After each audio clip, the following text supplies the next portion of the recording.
ఆయన అన్నాడు, దాన అపరార్థకాయ విహీనుడు పూర్వార్ధ తను సహితుడు అరుణుడనంగానుదయించే సుతుండు మహానీతియుతుండు తల్లి కప్రియమొసగన్.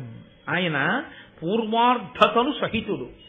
నడుం దగ్గర నుంచి పైన ఉండవలసినటువంటి శరీరం ఉంది, ఈ క్రింద ఉండవలసినటువంటి అపరార్థకాయుని. ఆయనకి ఈ క్రింద ఉండవలసినటువంటి శరీరము లేదు, ఇక్కడ వరకే శరీరం ఉంది. మహాతేజోమూర్తి, గొప్ప సునిశిత బుద్ధిశాలి. అటువంటి వాడు పుడుతూనే పేరుతో పుట్టాడు, అరుణుడు. ఆయన పుట్టి అమ్మ వంక చూశాడు. అతి విశ్వాసం నీది, అతి విశ్వాసము వలన సిగ్గుపడింది నువ్వు, ఆ సిగ్గు వలన ఏడిచింది నువ్వు. కద్రువ ఎదురు చూసింది గుడ్లలోంచి పిల్లలు వచ్చే వరకు. ఎంతసేపు కద్రువ అడిగిన వాటిని దృష్టిలో పెట్టుకుని నీ తెలివి నిరూపించుకోవాలన్న అతిశయంతో ప్రవర్తించావు. ఈ అతిశయం పోవడానికి నేను పూర్తిగా తయారు కాకముందు గుడ్డు బ్రద్దలు కొట్టి ఇంత అంగవైకల్యంతో నేను పుట్టేటట్టు చేశావు కనుక, నేను ఇంత బాధపడవలసిన అవసరాన్ని నువ్వు ఏర్పాటు చేశావు కనుక 500 సంవత్సరముల పాటు కద్రువకు దాసివగుదువుగాక అని శపించాడు. ఎక్కడ పడిందో చూస్తారా గోతులో? ఇప్పుడు ఒక్కసారి బెంగొచ్చింది. ఏమిటి బెంగ? ఇన్నాళ్లు తాను చాలా తెలివైందాన్ని అనుకుని ఎవరి మీద తాను పెత్తనం చేశాననుకుందో ఆవిడికి భయపడవలసిన రోజు వచ్చింది కాదు, ఆవిడికి తాను సేవ చేయవలసిన రోజు వచ్చింది. అన్నీ ఆవిడ్ని దృష్టిలో పెట్టుకుని ఈవిడ పని చేయవలసిన రోజు వచ్చింది. ఆవిడ ఎప్పుడు పిలుస్తుందో అందుకని మనం ఈ పని తొందరగా చేసేసుకోవాలి. మరి కద్రు పిలిస్తే వెనక వెళ్ళిపోవద్దు తొందరగాను, దాసి కాబట్టి. ఇప్పుడు ఏమవుతుంది? ఈ అతిశయం అంతా ఇలా లేనిపోని తెలివితేటలకెళ్ళే ఈ దాస్యం వచ్చిందని 500 సంవత్సరముల దాస్యం తర్వాత నీకు విరిగిపోతుంది ఈ అతిశయం. అనుగ్రహించాడు కొడుకు. అమ్మకి అతిశయం ఉండిపోతే ఇంకా ఎన్ని తప్పులు జరిగిపోతాయో, జరగకూడదు అని అన్నాడు. అమ్మా, తొందరపడి ఒక గుడ్డును పగలగొడితే పగలగొట్టావు, రెండో గుడ్డుని మాత్రం అలా పగలగొట్టకు. అందులోంచి మహాతేజోమూర్తి ఉద్భవిస్తాడు. ఆయన నిన్ను దాస్యం నుంచి విడుదల చేయిస్తాడు. ఆయన మాత్రం గుడ్డులోంచి వచ్చే వరకు నువ్వు అలాగే ఉండు అని మహానుభావుడైనటువంటి అరుణుడు సూర్య భగవానుడికి రథసారథిగా వెళ్ళిపోయాడు. పరమేశ్వరుని యొక్క శక్తి అంటే ఎలా ఉంటుందో తెలుసా అండి? ఆయన యొక్క సాధన సంపత్తులను వేటిని చూసినా మీకు విచిత్రంగానే ఉంటుంది. సూర్య భగవానుడే మహాతేజోమూర్తి, అగ్నిహోత్రం. అసలు ఆయన దగ్గరకి కూడా ఎవరు వెళ్ళరు. అటువంటి బ్రహ్మాండమైన తేజోరాశి అయినటువంటి సూర్యుడికి ఒక రథం, దానికి ఒకటే చక్రం. 2 చక్రాలున్న రథం అయితేనే సరిగ్గా వెడుతుంది. ఏక చక్రధరం దేవం తం సూర్యం ప్రణమామ్యహం. ఒక్కటే చక్రంతో ఉన్న రథం. ఆ రథానికి 7 గుర్రాలు. 7 గుర్రాల్ని తోరేవాడు ఒక సారథి. ఆ సారథికి నడుము కింద శరీరం లేదు, పైన శరీరం మాత్రమే ఉన్నవాడు. ఆయన రథం నడిచే మార్గం ఆధారం లేని ఆకాశం. ఆయన గమనంలో 1 నిమిషం ఆలస్యంగా ఉదయించడు, 1 నిమిషం ఆలస్యంగా అస్తమించడు. అది ఈశ్వరుని ప్రతిభ. తన దగ్గర ఉన్న సాధన సంపత్తులను బట్టి ప్రకాశించడం కాదు, తన శక్తి చేత ప్రకాశిస్తుంటాడు ఈశ్వరుడు. దాని వలన అరుణుడికి గొప్పతనం వచ్చింది, సూర్యరథ సారథి అని. సూర్యుని యొక్క తేజస్సుని తట్టుకుని సారథిగా నిలబడగలిగిన వాడంటే ఆయన ఎంత తేజోమూర్తో మీరు ఆలోచించండి. ఆయన అసలు నిజంగా ఒక గుడ్డులో పూర్ణంగా ఉంటే అసలు ఎటువంటి మహాపురుషుడు ఆవిర్భవించి ఉండేవాడు లోకానికి. కాబట్టి ఇప్పుడు అరుణుడు ఉదయించాడు. కొంతకాలం అయిపోయింది, శాపవాక్కు అమలులోకి రావాలి కదూ. ఈలోగా మహాభారతంలో ఇదో గమ్మత్తు. ఈలోగా నేనప్పుడు అన్నప్పుడల్లా ఇక్కడ కుక్కాన్ని వదిలి ఇంకో కుక్కాన్ని పుచ్చుకుంటూ ఉంటాను. పూర్వం తిరుమల ఎక్స్ప్రెస్ విశాఖపట్నం నుంచి తిరుపతి వెడుతుండేది. కాకినాడ నుంచి కొన్ని బోగీలు వెళ్ళేవి. వెడితే సామర్లకోట వరకు వచ్చినటువంటి తిరుమల ఎక్స్ప్రెస్ ఇంజిన్ దాన్ని వదిలేసి అలా ముందుకెళ్ళిపోయి ఎస్కేప్ లైన్ మీదకి వచ్చి వెనక్కి వెళ్ళి మళ్ళీ సెకండ్ లైన్ మీదకి వచ్చి కాకినాడ నుంచి వచ్చినటువంటి భోగీల్ని కలుపుకుని మళ్ళీ అక్కడి నుంచి వెనక్కి తోసుకెళ్లి మళ్ళీ ఇలా ముందుకొచ్చి తను విశాఖపట్నం నుంచి తెచ్చొచ్చిన భోగిల దగ్గరికి వచ్చి వీటికి వాటిని కలుపుకుని అప్పుడు పట్టుకుని తిరుపతి. అలా మహాభారతంలో కథలు ఇక్కడ వదిలి మళ్ళీ ఎస్కేప్ లైన్ మీదకి వెళుతుంటాయి. వెళ్ళి మళ్ళీ అక్కడి నుంచి కొన్ని పెట్లు పట్టుకొచ్చి మళ్ళీ ఈ రైలు కలుపుకుని మళ్ళీ వెళుతుంటాయి. మీరు మాత్రం ఏ పెట్టని వదిలిపెట్టకూడదు. అన్ని పెట్ల తాలూకా కొక్కాలు మీకు పడుతూ ఉండాలి, జాగ్రత్తగా పట్టుకుంటూ ఉండాలి. అందుకని మహాభారతానికి నాగా పెట్టేస్తే కొన్ని అర్థం కదా. కాబట్టి ఇప్పుడు వీళ్ళిద్దరూ వినత కదురువ ఒక రోజు బయలుదేరి పాలసముద్రం దగ్గరికి వెళ్ళారు. ఈలోగా జరిగినటువంటి విచిత్రం ఏంటంటే దేవతలకి రాక్షసులకి అమృతాన్ని పొందాలి అని కోరిక కలిగింది. దేవతలు రాక్షసులు కలిసి క్షీరసాగర మథనం చేస్తే అందులోంచి అమృతం వస్తుంది. కాబట్టి ఇప్పుడు వాళ్ళు మందర పర్వతాన్ని తీసుకొచ్చి ఆ పాలసముద్రంలో చిలకడం కోసమని దింపారు. ఆ మందర పర్వతం పాలసముద్రంలో మునిగిపోకుండా ఉండడం కోసం శ్రీ మహావిష్ణువుని ప్రార్థన చేస్తే ఆయన ఆదికూర్మమై నిలబడితే ఆ తాబేటి డొప్ప మీద ఈ మందర పర్వతాన్ని పెట్టి వాసుకిని చుట్టి రాక్షసులు దేవతలు పట్టుకుని చిలికారు. చిలికితే ఈ మందర పర్వతం ఆయన వీపుని ఉరుసుకుంటే అప్పుడు ఆయన ఎప్పటి నుంచో వీపు కొద్దిగా దొరదగా ఉంది అనుకున్నట్ట తీరింది. అప్పుడు ఆయన చెయ్యి అందదు కదా మరి, 4 బాహువులైనా నిజంగా మహానుభావుడు ఆయన కాబట్టి భరించాడు. వాసుకిని పెట్టి తిప్పితే ఆ మందర పర్వతం యొక్క ఉరిపిడి చేత పాలసముద్రం అంతా చిలకబడితే ఆ పాలవెల్లి లోపలకప్పటికప్పటికి మందరాగము తిరిగిన చప్పుడు నిండెన జాండము చెప్పేడిదేమని అదుని చెవులు చిందరగొని అన్నంటారు పోతన గారు భాగవతంలో. పెరుగు చిలికేటప్పుడు నిశ్శబ్దంగా ఏముండదు, చాలా పెద్ద చప్పుడు వస్తుంది, చర్ చస్ చర్ చస్ అని. అలవాటు లేని వాళ్ళు కానీ పట్టుకుంటే కుండ పగిలిపోతుంది. దాన్ని ఆ కవ్వం మధ్యలో ఉండేటట్టుగా పట్టుకుని చక్కగా కవ్వం నిలువుగానే ఉండేటట్టు ఈ చెయ్యిని ఇటు వదులుతూ ఈ చెయ్యిని ఇటు పెడుతూ అలా తిప్పాలి. అది కొన్నాళ్ళు సాధన అయిపోతే ఇంకోళ్ళతో మాట్లాడుతూ సైకిల్ తొక్కేసినట్టు మాట్లాడుతూ ఇలా తిప్పేస్తారు. మొదట్లో అలవాట్లేకి ఇలా తిప్పేటప్పుడు కవ్వం ఇలా అడ్డంగా పడుకుంటుంది. మళ్ళీ కవ్వాన్ని తీసి నిలువుగా నించోబెట్టుకునేటప్పటికి చేతులకు ఆ వెన్నపూస కొంచెం అంటుకుని తాడు జారిపోతుంటుంది. 2 మాటలు 3 మాటలు తిప్పి ఏమిటో నాకు అర్థం కావట్లేదని ముడిపడిపోయి ఆఖరికి వేసుకున్న ఉత్తరీయం జారిపోయి వాడికి చల్ల చేయడం చేతకాక భార్యకి ఇచ్చేస్తారు. ఆ కవ్వం చెయ్యడం వచ్చేస్తే చల్ల చేయడం అలా అందం. ఆ నురుగు అది వస్తుంటే ఆ తుంపర్లతోటి ఒక్కసారి బుడుక్కం లేకపోతే ఆ మజ్జిగంతా బయటపడిపోతుంది. అలా పడిపోకుండా కుండలోనే తిరిగేటట్టు చిలికితే వచ్చేటటువంటి ధ్వనితో ఆ కుండలోనే అంత ధ్వనొస్తే పాల సముద్రాన్ని చిలికితే ఎంత ధ్వనొస్తుంది. ఎక్కడో సమాధిలో ఉన్నటువంటి చతుర్ముఖ బ్రహ్మగారు ఉలిక్కి పడి ఏమిట్రా చప్పుడు ఏం చేస్తున్నారు రా పిల్లలు అని బయటకు వచ్చి చూసేట ఆ రోజుల్లో. అంత పెద్ద చప్పుడు వచ్చింది. సరే, అందులోంచి మొట్టమొదట అమృతం వస్తుంది అనుకుంటే హాలాహలం వచ్చింది. మహానుభావుడు పరమేశ్వరుడు లోకములకు తండ్రి కాబట్టి ఆయన ఆ హాలాహలాన్ని పుచ్చుకుని లోకములను కాపాడాడు. తర్వాత ఉచ్చైశ్రవము మొదలైన వచ్చే ఇంద్రుడు పుచ్చుకున్నాడు. కౌస్తభం వచ్చింది, శ్రీ మహావిష్ణువు పుచ్చుకున్నారు. శ్రీ మహాలక్ష్మి వచ్చింది, శ్రీ మహావిష్ణువుని వరించింది. ధన్వంతరి అమృత పాత్రతో పైకొచ్చారు. ఇప్పుడు దేవతలు దానవులు కలిసి ఈ అమృతాన్ని జాగ్రత్తగా ఎక్కడ దాచాలి అని ఆలోచించారు. ఇంద్రుడికి అప్పచెప్దాం, ఇంద్రుడు దాస్తాడు జాగ్రత్తగాను అని చెప్పి ఇంద్రుడికి ఇచ్చారు. ఆ ఇంద్రుడు తీసుకెళ్లి దాన్ని దాస్తూ ఉండేవాడు. దాచుకుని అట్టే పెట్టాడు. దాచడం అంటే అన్ని వేళలా దాచడం అంత తేలికైన పని అని మీరు అనుకోకూడదు. కొన్ని విషయాల్ని మీరు ఎవరి దగ్గరైనా పుచ్చుకుని దాచడం చాలా ప్రమాదకరమైనటువంటి విషయం. నాకు ఓ స్నేహితుడు ఉండేవాడు. అతను ఒకసారి నాకు విషయం చెప్పాడు. అతను ఎక్కడికో ట్రాన్స్ఫర్ అయ్యాడు. అతని రూమ్ లో ఇంకొక అతను కూడా మా ఆఫీస్లో ఉద్యోగి ఉండేవాడు. పేర్లు ఎందుకు బాగుండదు. ఆ రోజుల్లో మాకు బ్యాంకులో వేసేవారు కాదు, చేతికి జీతం ఇచ్చేవారు. జీతం ఇచ్చేసేయగానే అతను రూమ్కి వచ్చి ఈ రెండో వాడు ఏం చేసేవాడంటే మొదటి వాడికి ఆ జీతం ఇచ్చేసేవాడు. నీ దగ్గర ఉంచవా, రేపు తీసుకుంటాను, జీతం మాత్రం మొట్టమొదటి నీ దగ్గరే ఉంచండి. అతను అనుకునేవాడు నాకు ఇచ్చిన తర్వాత ఇతను కలిసి వస్తోంది ఇలా ఉందనుకుని పాపం ఎంతో సంతోషంగా తీసేసుకుని దాచి మర్నాడు ఇచ్చేవాడు. ఇతను దాన్ని పట్టుకెళ్ళి బ్యాంకులో వేసేసుకునేవాడు.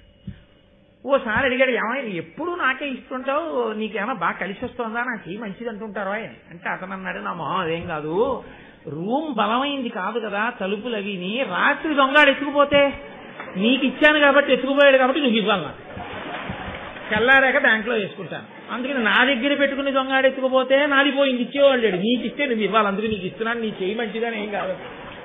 హరి నీ మొహం ఇచ్చా ఇంకెప్పుడు నేను ఉచ్చుకోను అన్నట్టు నాకు వచ్చి చెప్పాడు ఒకసారి ఇలా అన్నారండి. ఒకటేసారి ఎంత విచిత్రం చూడండి వాడు గడుచుతాను. అందుకని అన్ని వేళలా దాచడం అంటే అంత తేలిక అని మీరు అనుకోకండి. దాచడము అనేటప్పటికీ 1000 కళ్ళతో దాన్ని కాసుకుంటూ ఉండాలి. అది తనొక్కడి సొత్తు కాదు. దేవతలందరూ పాల సముద్రం చిలికి తీసినటువంటి అమృతం. పైగా దాన్ని ఎవడో పట్టుకుపోతే ఆయన పట్టుపోయారండి అనడానికి ఏమి ఉండదు. అది ఎవడో తాగేశాడు అనుకోండి, గుట్టుకు వాడికి తావు పుట్టుగా ఉండవు. అదిగో కొంచెం తాగినందుకే రాహువు కేతువు పుట్టి సూర్యచంద్రులు ఇద్దరిని గ్రహిస్తున్నారు గ్రహణ కాలంలో. అది అమాంతం తాక్కూడని వాళ్ళు తాగేశారనుకోండి, ఎన్ని ఇబ్బందులు వస్తాయి. అసలు చచ్చిపోతాడంటేనే పాపాలకు అంతు జరిగి లేకుండా చేసేస్తున్నారు. ఇక చచ్చిపోడంటే వాడి పాపాలకు అంతుంటుందా? కాబట్టి దాన్ని జాగ్రత్తగా అందకూడని వాడికి అందకుండా రక్షిస్తుండాలి. అంత తేలికైన విషయం ఏం కాదు. కాబట్టి ఇంద్రుడి దగ్గర అమృతం దాచారు అంటే ఇంద్రుడు చాలా సంతోషంగా దగ్గర పెట్టుకున్నాడు అని మీరు అనుకోకూడదు. పోనీ ప్రతిరోజు ఏదో ఓ గుక్కిడి తీసుకుంటున్నాం, ఏదో షుగర్ ఉన్నవాడు మెంతులు తిన్నట్టంటే అలా ఏం తాగేయడానికి ఉండదు. దాన్ని అలా దాచుకుని ఉంచడమే పాపం. కాబట్టి ఏదో ఇంద్రుడు తీసుకెళ్లాడు, దాచుకున్నాడు, జాగ్రత్తగా అట్టబెట్టాడు.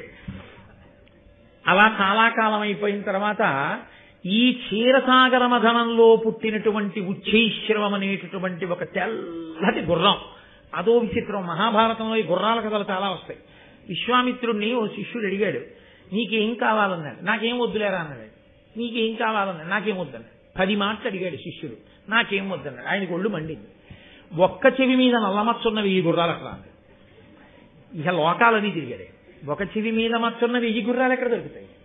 సరే, అదొక పెద్ద కథ అనుకోండి. మళ్ళీని ఇప్పుడు మహాభారతంలో ఇతర పర్వాల్లో మీరు ఇంద్రుడు కానీ వాటి గురించి గురు శుశ్రూష అంటే ఎలా ఉంటుందో. కాబట్టి ఈ పాలసముద్రం ఒడ్డున మత్సలేని తెల్ల గుర్రం ఆ ఉచ్చైశ్రవం తిరుగుతోంది. తిరుగుతుండగా వినత కదురువ విహారంగా అలా వచ్చారు. ఇప్పుడు కడుపులో మంట ఎవరికి బయలుదేరిందంటే కదురువకి బయలుదేరింది. ఎందుకు బయలుదేరిందంటే ఒక్కటే కారణం. నేను 1000 మంది పిల్లలు కావాలి అన్నాను, నా పిల్లల కన్నా బలవంతులు 2 కావాలి అంది. నాకు 500 సంవత్సరాలు పొదిగిన తరువాత అంత గొప్ప సర్పములు పుట్టాయి.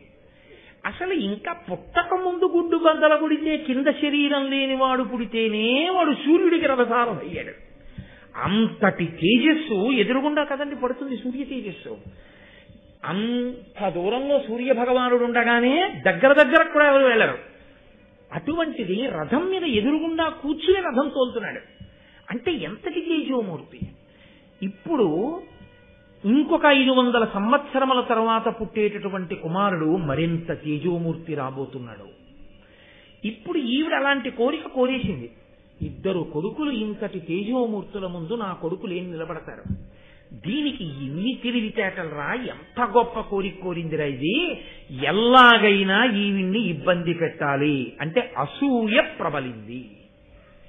ఎంత ప్రమాదకరమైన లక్షణమో అసూయ అన్నది నీకు మహాభారతం తీర్పు చెప్పబోతోంది. గాంధారి ఇదే, అక్కడే ప్రారంభమైంది భారతం. ఆవిడే అంతే, కడుపు బాదుకుంది. ఆ కడుపులో ఉండేటటువంటి బిడ్డలు గర్భస్రావం అయిపోయి బయటికి వచ్చేస్తే నీతి కుండల్లో పెట్టి పెంచితే 100 పుత్రులు కౌరవులు పుట్టారు. ఇక్కడ 1000 మంది బిడ్డలు గుడ్లలోంచి వచ్చారు. అంటే పునాదిగా పడుతోంది ఆది పర్వంలో గరుడోత్పత్తి. విశేషమైన అసూయ పొందింది. నేను మీతో నిన్న మనవి చేశాను, అసూయ యందు కోపము యందు వ్యూహరచన చేస్తే పాపము చాలా మిక్కుటముగా కట్టి కుడిపేటటువంటి ఆలోచనలే వస్తాయి. ఎందుకంటే విషపూరితం అయిపోయింది కనుక మనసంతా. ఆవిడప్పుడు బహుశా ఆలోచన చేసి ఉంది, ఎలా ఈ వినతని లొంగ తీసుకోవడం. ఎంత బలం ఉన్నదైనా నేను చెప్పిన మాట వినేటట్టుగా నా దగ్గర పడేసి ఉంచితే ఆ బలమంతా నా కోసం పనికొచ్చేదే, కానీ ఆ బలం సొంతానికి పనికి రాకుండా పోతుందిగా. అప్పుడేం చేస్తుంది? కాబట్టి ఎలాగైనా నేను ఈ వినతని నాకు దాసిని చేసుకోవాలి. ఇది ఆవిడ కడుపులో ఉంది ఎప్పటి నుంచో ఆలోచన. అదును కోసం ఎదురు చూస్తోంది. 2 పాలసముద్రం ఒడ్డుకి వెళ్ళారు. పాలసముద్రం ఒడ్డుకి వెళ్ళిన తర్వాత ఆ పాలసముద్రం చాలా గొప్పదైన స్థితిలో దాని కెరటములు, దాని తరగలు, అందులోంచి వచ్చేటటువంటి నురుగు, ఆ తుంపర్లు మంచి సంతోషంగా ఉంది. 2 విహరిస్తున్నారు. అక్కడ కద్రువ తెల్లటి గుర్రాన్ని చూసింది. ఆవిడికి తెలుసు అది ఉచ్చైశ్రవము, దానికి ఎక్కడా చిన్న నల్లమచ్చ కూడా ఉండదు, అది తెల్లటి గుర్రం అని ఆవిడికి తెలుసు. ఆవిడికి ఇంకొక విషయం కూడా తెలుసు, వినతకి అతిశయం ఎక్కువ. తాను నమ్మినది, తాను అనుకున్నది తిరుగులేనిది అని అనుకుంటుంది. అనుకుని పప్పులో కాలేస్తుంది. ఈ బలహీనత నమ్మితే అలా ఇలా నమ్మదు, నా నమ్మకం అంత గొప్పదనుకుని నమ్మేస్తుంది. ఈ అతిశయాన్ని అడ్డు పెట్టే పడగొట్టాలి వినతని. కాబట్టి ఇప్పుడు కద్రువి ఏం చేసిందంటే, చెల్లి చూశావా, ఆ ఉచ్చైశ్రవాన్ని చూశావా, పౌర్ణమి నాడు ఉండేటటువంటి చంద్రబింబానికి నల్లమచ్చ ఎలా ఉంటుందో అంత తెల్ల గుర్రానికి తోక దగ్గరున్న నల్లమచ్చ చూశావా అంది. వినత పక్కున నవ్వి, అక్క ఏ కన్నులతో చూస్తున్నావే అంది. అంటే మీరు చూడండి, లోకంలో ఓ మాట ఉంటుంది, అతిశయం ఉన్నవాళ్ళు ఈ కళ్ళకి పొరలు గమ్మాయిట్రా, అయితే కళ్ళు పచ్చబడ్డాయా అంటారంటే అతిశయం అన్నమాట. తను చెప్పింది కదా, అర్థమవుతల వాళ్ళకి అలా కనపట్టలేదు, పెద్ద మాట వాడేసి. ఏ కన్నులతో చూస్తున్నావే అక్క, అది మహాత్ముని యొక్క మత్సలేని కీర్తి ఎలా ఉంటుందో అలా ఉందా తెల్లగుర్రం. కాబట్టి నువ్వు దానికి మత్సుందంటావేంటి? తెలుసు కద్రువకి ఈ అతిశయం దగ్గరే పడిపోతుంది వినత. ఈ అతిశయంతో అవతల వాళ్ళు చేస్తున్నటువంటి పన్నాగాన్ని గమనించలేదు. గమనించకుండా అతిగా విశ్వసించి దెబ్బతింటుంది. కాబట్టి ఇప్పుడండి, మహాశ్వంబు ధవళ దేహంబునందు నల్ల కలిగిన నీవిప్పుడు నాకు దాసివగము, మరి ఎందు నల్ల లేదయ్యనేని నీకు నే దాసినగుదు బనిదము సరువు. ఆవిడ ఎంత గొప్పగా మాట్లాడిందో చూడండి. కద్రు అంటోంది, మహాశ్వంబు ధవళదేహంబునందు నల్ల కలిగిన నీవిప్పుడు నాకు దాసివగము, మరి ఎందు నల్ల లేదయ్యనేని నీకు నే దాసినగుదు బనిదము సరువు. నిజంగా గుర్రం తోకకి కానీ నల్లగా ఉన్నదో, కద్రువా నువ్వు చెప్పిన మాట నిజం, అప్పుడు నేను నీకు 1000 ఏళ్ళు దాసీత్వం చేస్తాను, 500 సంవత్సరములు దాసీత్వం చేస్తాను. లేదా నీకు నేను దాసీత్వం చేస్తాను, 500 సంవత్సరములన్న నియమం కూడా లేదు, నేను నీకు దాసీత్వం చేస్తాను. ఒకవేళ ఆ గుర్రానికి కానీ నిజంగా తోక దగ్గర నల్లగా లేకుండా తెల్లగా ఉంటే నేను గెలిచాను కాబట్టి నువ్వు నాకు దాసివి కావాలి. పందెం వేయడం అన్న మాట మీరు ఎప్పుడైనా ఉన్నప్పుడు చూడండి, ఇది పందెం వేయి అంటారు. ఇలా మీరు చూడండి, పందెం వేయండి అనరు. అయితే నమ్మి కదూ పందాలు వడ్డేశాడు ధర్మరాజు గారు. ఎక్కడి నుంచి ఎక్కడి వరకు వెళ్ళిపోయింది మహాభారత కథ. కాబట్టి ఇప్పుడు పందెం వేయి అంది, అనగానే లొంగిపోయింది వినత. అలాగే నేను నీకు దాసినవుతాను, తప్పితే నువ్వు నాకు దాసివవు. నువ్వు చెప్పినట్టు గుర్రం తోక చివర నలుపు ఉన్నదో నేను నీకు దాసిని, తెల్లగా ఉన్నదో నువ్వు నాకు దాసి. ఏమిటి ఆవిడ ధైర్యం? గుర్రం తోక కాదు, గుర్రం అంతా తెల్లగా ఉంది. పద చూద్దాం, దగ్గరికి వెళ్దాం. కద్రువకి తెలియదా దగ్గరకెడితే తెల్లగా ఉంటుంది గుర్రం అని?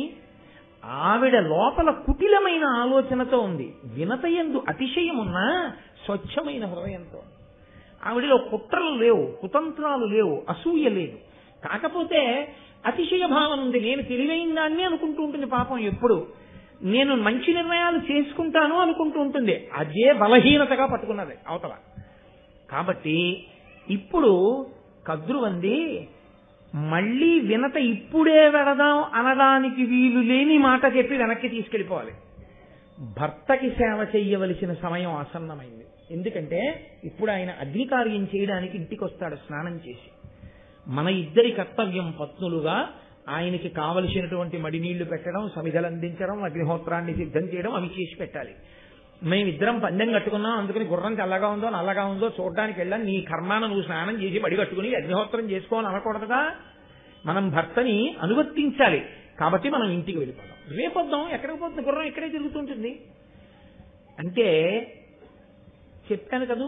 వినత తొందరగా పడిపోతుంది పాపం. ఆవిడంది అలాగే రేపొద్దాం ఇంటికి వెళ్ళిపోయింది.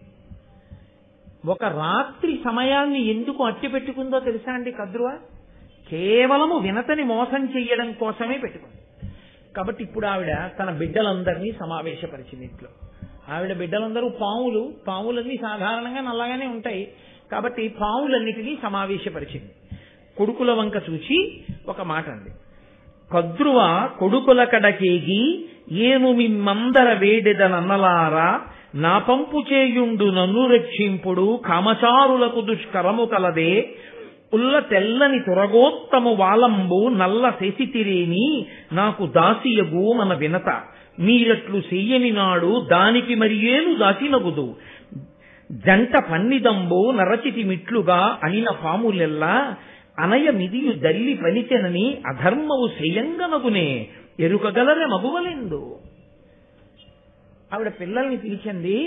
గుర్రం తెల్లగా ఉంది అన్న విషయం నాకు తెలుసు. గుర్రం తోక నల్లగా ఉంది అని పందెం కాశాను వినతతో. పందెం కూడా అటువంటి పందెం ఇటువంటి పందెం కాదు. నేను ఓడిపోతే వినతకి దాసినైపోతాను. మీరు కొడుకులు, అమ్మని రక్షించాలి. కాబట్టి మీరు ఏం చేస్తారంటే, మీలో కొంతమంది వెళ్ళి ఆ పావు తోకకి చుట్టుకుంటే ఆ పావు తోక నల్లగా కనపడదు. నల్లగా కనపడేటట్టు చుట్టుకోండి. మీరు కామరూపులు. పైగా ఏదో పావులా ఉబ్బెత్తుగా ఉండవలసిన అవసరం కూడా లేదు. తోకతో సమానంగా అయిపోయి చుట్టుకోగలరు. ఎందుకంటే చుట్టుకోగలిగినటువంటి దేహం ఉంది మీకు. ఇప్పుడు నన్ను వెళ్ళి దీనికి చుట్టుకోమన్నారనుకోండి, నేనేం చుట్టుకుంటాను? చుట్టుకోలేను. చుట్టుకోగలిగిన దేహం పావుది. అది చుట్టుకోగలదు ఇలాగా. అలా అవన్నీ సన్నగా ఉన్నట్టు చుట్టుకుని పడుకుంటే ఏదో పైనుంచి కిందకి పడుకుని ఆ తోక కుచ్చులోకి తమ తలలు పెట్టేశాయనుకోండి, తోక నల్లగా ఉన్నట్లే కనపడుతుంది. కాబట్టి మీరు కామరూపులు. ఉపాయం కూడా చెప్పింది. మీరు వెళ్ళి ఆ గుర్రం తోక పట్టుకోండి. పట్టుకుంటే వినత నాకు దాసి అవుతుంది. ఎందుకు అసలు వినత దాసి అవ్వాలి? అసలు ఎందుకు ఆవిడ కడుపులో ఆ బాధ అంటే, నన్నయ్య గారిని చెప్పమని మీరు నేను అడగక్కర్లేదు. లోపల పట్టినటువంటి అసూయ ఆమె చేత ఆ మాటలు పలికించింది. తన బిడ్డల దగ్గరకు వెళ్ళి పనికి మాలిన మాటలు తల్లి ఎప్పుడు చెప్పినా చిట్ట చివరికి ఏమవుతుందో తెలుసా? కట్టి కుడిపేస్తుంది. నేను కొన్ని ఇళ్లలో వింటుంటాను, నువ్వు పెద్దవాడివైన తర్వాత నీ మేనమామని చెప్పు తీసుకు కొట్టాలంటుంటుంది ఒక్క అక్క చెల్లెలు. ఆవిడికి ఏదో కోపం వచ్చింది. నేను ఒకసారి కాశీక్షేత్రంలో విన్నాను ఈ మాట. ఒక ఆవిడ మాట్లాడుతుంటే, తెల్లబోయి నోటికి అన్నం తింటున్నావా, గడ్డి తింటున్నావమ్మా, పిల్లలకి నువ్వు చెప్పుకోవలసిన నీతి అదే. నీ తోడ పుట్టినవాడు, మేనమామల ముద్దు మేలైన ముద్దు, తాతలకు తా ముద్దు తాను అబ్బాయి. ఇవాళ నీకు నీ అన్నదమ్ముడికి ఏదో చిన్న మాట పట్టింపు వచ్చి ఉండొచ్చు. దానికి నీ కొడుక్కి నువ్వు నేర్పే మాట అదే. నీ కొడుక్కి నువ్వు నూరిపోసేది అదే. నీ కొడుక్కి 25 ఏళ్ళు వచ్చేటప్పటికి నీ అన్నదమ్ముడికి 60 ఏళ్ల వయస్సు వస్తుంది. 60 ఏళ్ల వయస్సు వచ్చేసి షష్ఠి పూర్తికి దగ్గర పడిపోయినటువంటి పెద్దవాణ్ణి మేనల్లుడు వెళ్ళి నిజంగా నువ్వు చేస్తున్న దుర్బోధలు వాడి మనసుకు పట్టి వాడు చెప్పుచ్చు కొడితే నీ వంశం కాలిపోతుంది. మేనమామ పూజనీయుడు. తప్పు చేసినా నాన్న మేనమామకి నమస్కారం పెట్టి వెళ్ళిపో. మామయ్య ఆశీర్వచనమే. ఒకవేళ మామయ్య ఏదైనా అన్నా నీకు ఆశీర్వచనం తప్పు. మేనమామల అనకూడదు. మేనమామయందు తప్పొప్పులు ఇంచే అధికారం నీకు లేదు. నువ్వెవరి ఆయన ఎంతో ఎంచడానికి? తప్పు అలా చెప్పకూడదు అని చెప్పడం మానేసి తన అన్నదమ్ముడి మీద కోపం తన బిడ్డలకి నేర్పితే ఆఖరికి వచ్చేటప్పటికి జరిగేది ఏంటి? వాడికి మేనమామని కొట్టడం ఒకటే రావడం కాదు. మేనమామని కొట్టక ముందు చాలా మందిని కొట్టి ఈ తల్లి వెళ్లి బెయిల్ ఇచ్చి కొడుకుని జైల్లోంచి తెచ్చుకోవాల్సిన రోజు వస్తుంది. రాదు. నువ్వు నేర్పిన విషయం ఎక్కడికి పోతుంది? అందున మీకు నేను ఒక విషయం మనవి చేస్తున్నాను. మీరు గరుడోపాఖ్యానంలోనే ఒక గొప్ప ధర్మరహస్యాన్ని వింటారు. అమ్మ ఏం చేస్తుంటే పిల్లలు వెనక అది చేస్తారు. మీరు గమనించండి. పిల్లలకుండే లక్షణం ఏంటంటే అమ్మ ఏం చేస్తే అది చేస్తారు. అమ్మ చీర కట్టుకుంటోంది అనుకోండి, వాడు మగపిల్లడమనివ్వండి ఆడపిల్లమనివ్వండి, వాడికి ఏం తెలియదు. వాడు ఆ చీర ఇలా కట్టుకునే ప్రయత్నం చేస్తాడు. అమ్మ గరిటెలు అవి పెట్టి వంట చేసుకుంటే వాడు వంటింట్లోనే ఆడుకుంటూ ఆ వంకాయలు బెండకాయలు బీరకాయలు పట్టుకుంటాడు. అమ్మ ఎక్కడికన్నా వెళుతుంటే అమ్మ నేను నీతో వచ్చేస్తానని వెంటపడతాడు. అమ్మ కాసేపు కనపడకపోతే అమ్మా అని ఏడుస్తాడు. అమ్మ ఏం చేస్తోందో అదే వాడు చేస్తాడు తప్ప అసలు అమ్మని విడిచి ఇంకొకటి చేద్దామని పిల్లలు అనుకోరు. వాడికి సినిమా అర్థమైందా అర్థం లేదా వేరే విషయం, కానీ వాడు అమ్మతో సినిమాకి వెళ్ళిపోతాడు. ఆ తర్వాత ముందు వెనక కూర్చున్న వాళ్ళ ప్రారంభం వేరు విషయం అనుకోండి, నేను దాని గురించి చెప్పను. కాబట్టి పిల్లలకుండే లక్షణం ఏమిటంటే వాళ్ళకి సమస్తమైన సుఖము అమ్మయే. వాళ్ళ అమ్మ అనుకరిస్తారు. పైగా 1,000,000 మంది చెప్పిన మాట ఒకెత్తు, అమ్మ చెప్పిన మాట ఒక్కటి ఒకెత్తు. మీరు ఎప్పుడైనా పిల్లల్ని గమనించండి. మీరు 1000 మాటలు భారతమాతకు జేజేలు అని చెప్పారనుకోండి, వాడికి అమ్మ ఏం దిక్కుమాలిన దేశం రా, నువ్వు ఇండియాలో ఉండకూడదురా, నువ్వు అమెరికా వెళ్ళిపోవాలరా, ఏం అమెరికా రా, ఏమి గొప్ప దేశం రా, చిచి చిచి చిచి చిచి ఏం దేశం రా నేర్పింది అనుకోండి అమ్మ, వాడొక్క నాటికి భారతమాతకు జేజేలు అండు. చిచి చిచి చిచి ఏం దేశం అంటాడు వాడు. అమ్మ 1,000,000 మంది వచ్చి అమెరికా సుసంపన్నమైన దేశం, అక్కడికి వెళ్ళిపోరా, అక్కడ బతకాలు రాని 1,000,000 మంది చెప్పనివ్వండి, ఎందుకురా నీకు అమెరికా? ఈ దేశం, ఈ జాతి, ఈ గంగ, ఈ నీరు, ఈ ఆవులు, ఈ దూడలు, ఈ పౌర్ణమి, ఈ చంద్రుడు, ఈ కొండలు, ఈ ఇల్లు, ఈ అనుబంధాలు నీకు వస్తాయిరా అందనుకోండి. 1,000,000 మంది చెప్పనివ్వండి, నాకెందుకండి అమెరికా అంటాడు. అమ్మ చెప్పినదేదో అదే బుర్రకెక్కుతుంది, అంతే ధర్మశాస్త్రం. అందుకే తల్లి బిడ్డలకి చెప్పేటప్పుడు చాలా పరిణతితో చెప్పవలసి ఉంటుంది. మీరు అందుకే లోకంలో చూడండి, నేను చెప్పే మాటలు పరమ యథార్థాలు మాట్లాడుతున్నాను, ఉబుసుపోని మాటలు నేను మాట్లాడటం లేదు.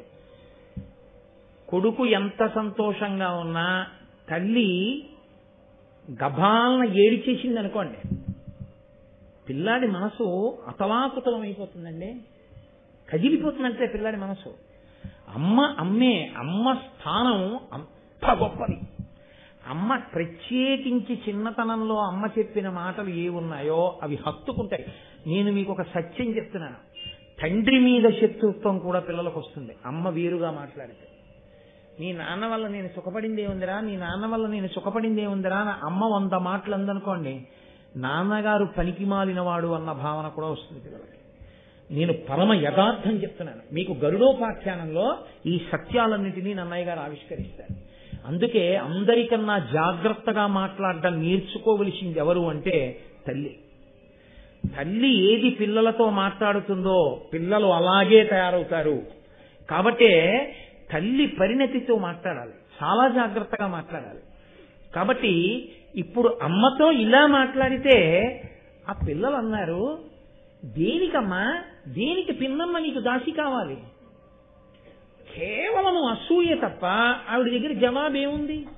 కాబట్టి ఆ పిల్లలు అన్నారు, తప్పురా, అమ్మ చెప్పిందని ఇంత అన్యాయమా, మనం వెళ్ళి పాము తోకకి చుట్టుకోవడం ఎందుకు, పిన్నమ్మ అమ్మకి దాసి కావడం ఏమిటి, అన్ని వైభోగాలు వదులుకుని అమ్మకి సేవ చేయడం ఏమిటి, తప్పు.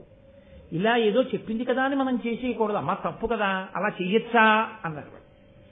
ఆవిడ ఆశలన్నీ ఎవరి మీద పెట్టుకుందంటే, కొడుకుకి ఏదైనా చెప్పినప్పుడు వాడు వెంటనే తిరిగి అమ్మకి ధర్మం చెప్తే అంతే, ఎక్కడ లేని కోపం వస్తుంది. ఆవిడ వెంటనే నేను మన్నింపబడగనుగాక. వ్యగ్రత అన్నది ఎంత ప్రమాదమో తెలుసా అండి? అపారమైన కోపంలో అనరాని మాట నోటి వెంట వచ్చేసింది అనుకోండి, ఆ తర్వాత వచ్చేటటువంటి పరిణామములు భయంకరంగా ఉంటాయి. అయ్యో కోపంలో అనేశానండి అంటే కోపం పోతుందేమో, ఆ వాక్కు యొక్క ప్రభావం పోదు. అందుకే మన వాళ్ళు తిట్టినప్పుడు కూడా మంగళప్రదమైన తిట్టు తిట్టించేవారు తప్ప మంగళప్రదము కాని తిట్టు తిట్టనిచ్చేవారు కాదు. నీ అమ్మ కడుపు మాడా అనేవారు. నీ అమ్మ కడుపు మాడా అన్న తిట్టి ఎందుకు తిట్టేవారో తెలుసా అండి? అదొక్కటే. ఎప్పుడు మా చిన్నతనంలో ఎప్పుడైనా తిరిగే పెద్దలు ఆ ఒక్క తిట్టే తిట్టేవారు. నీ అమ్మ కడుపు మాడా అన్న మాటకు అర్థం ఏమిటంటే, నీ అమ్మ కడుపున నీలాగే అనేక మంది బిడ్డలు ప్రసవించి నీ అమ్మ పథ్యం చేసి కడుపు కాలుతున్నా పిల్లలకి పాలిచ్చి అనేక మంది పిల్లలకు తల్లి అయి అందరూ దీర్ఘాయుష్మంతులై నువ్వు మీ పిల్లలు అమ్మ నాన్న సుఖముగా ఉండెదరుగాక ఆశీస్పూర్వకమైనటువంటి తిట్లే తప్ప తిట్టులో కూడా పొరపాటున కూడా వ్యగ్రతతో వాక్కునందు వ్యగ్రత దుష్పరిణామములకు దారి తీసేటట్టుగా నోటి వెంట మాట మాట్లాడడం అన్నది లేదు. మాటల చేత దేవతలు మన్నన చేసి వరంబులిత్తురు. ఆ మాట వలన దేవతలు మన్నన చేసి వరం ఇస్తారు. నువ్వు చాలా గొప్పగా అభిషేకం చేసి పూజ చేసి ప్రాధాన్యతతో బయటికి వచ్చావు, గభాలను అనిచావు మాట సత్యం అయిపోతుందంటే గభాలను ఒక్కొక్కసారి అన్నమాట నిజమైపోతుంది. అది కట్టి కుడిపిన తర్వాత అయ్యో ఆ రోజునంత కోపం తెచ్చుకోకుండా ఉండవలసింది, ఆ కోపం తెచ్చుకోకుండా ఉండవలసిందని బాధపడితే ఉపయోగం ఉండదు. కోపము అన్నది నోటికి వచ్చేయాలి కానీ మనసుకి భర్తని అంటున్నానా బిడ్డలను అంటున్నానా ఏమీ ఉండదు. అందుకే తిట్లలో అత్యంత భయంకరమైన తిట్టు ఏమిటో తెలుసా అండి? బూడిద అంటుంటారు, లేకపోతే చావు అంటుంది. తప్పు. అస్తమానం 10 మార్లు నోటి వెంట అసలు అటువంటి మాట రాకూడదు. ఇంట్లో అటువంటి మాట అసలు అనకూడదు. పసిపిల్లల్ని అనునయించి మాట్లాడడంలో కొన్ని ఇళ్లల్లో ఎంత మంగళకరమైనటువంటి మాటలు ఉంటాయో కొంతమంది పెద్దవాళ్ల నోటి వెంట అంత అమంగళకరమైన మాటలు పిల్లలను ఉద్దేశించి మాట్లాడతారు.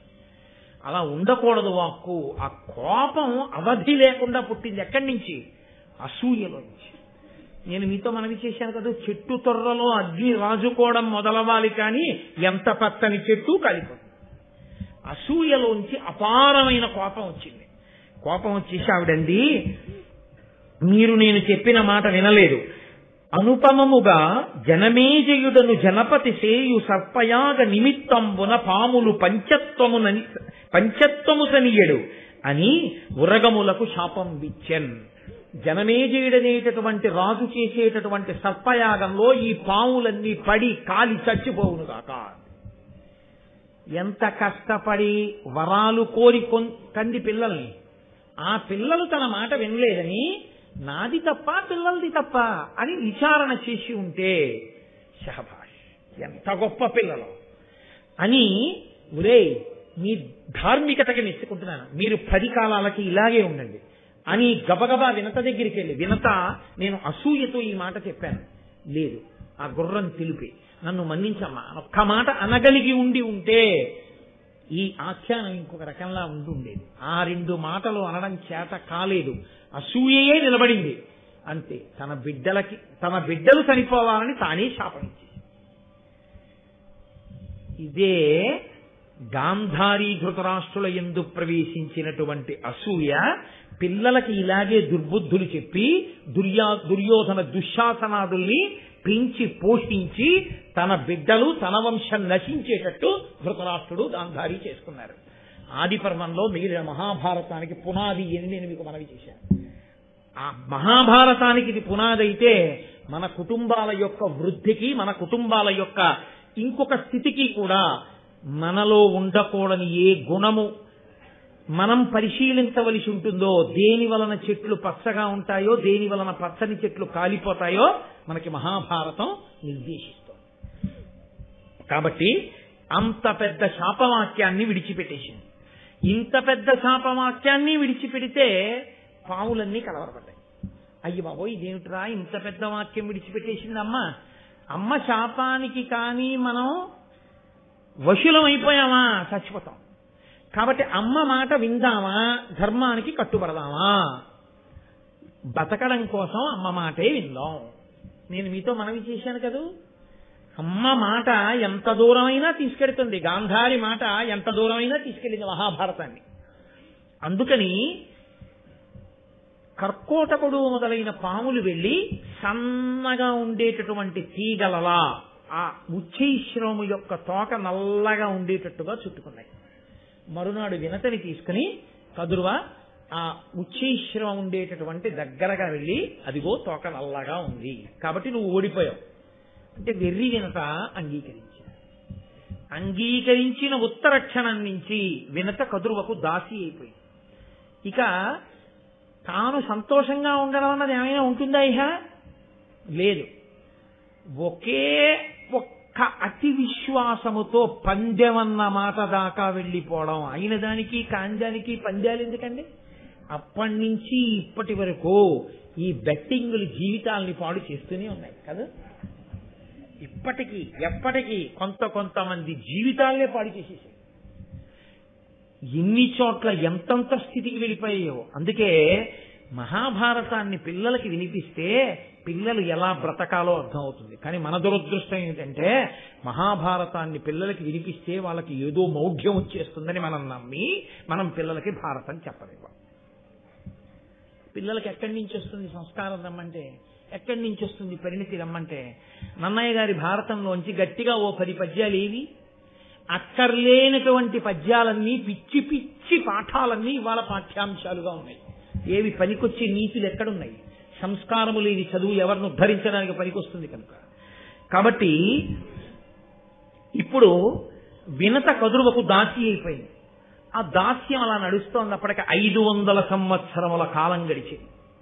హాయిగా కశ్యప ప్రజాపతి యొక్క పత్నిగా అంత సంతోషంగా ఉండవలసింది తొందరపడి అతి విశ్వాసంతో చేసిన పనికి అంత తేజోవంతుడైన కొడుకు శాపవాక్కు విడిచిపెట్టి అరుణుడు రథసారథిగా సూర్యభగవానుడి దగ్గరికి వెళ్ళిపోయాడు.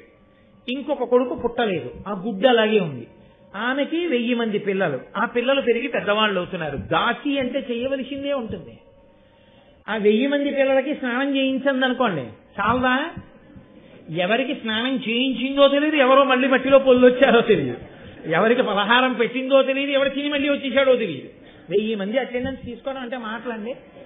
6 పిల్లలకి స్నానం చేయించడానికి చిన్నతనంలో మా అమ్మగారు ఎంతో వ్యధపడేది. నాకు ఇప్పటికీ గుర్తు.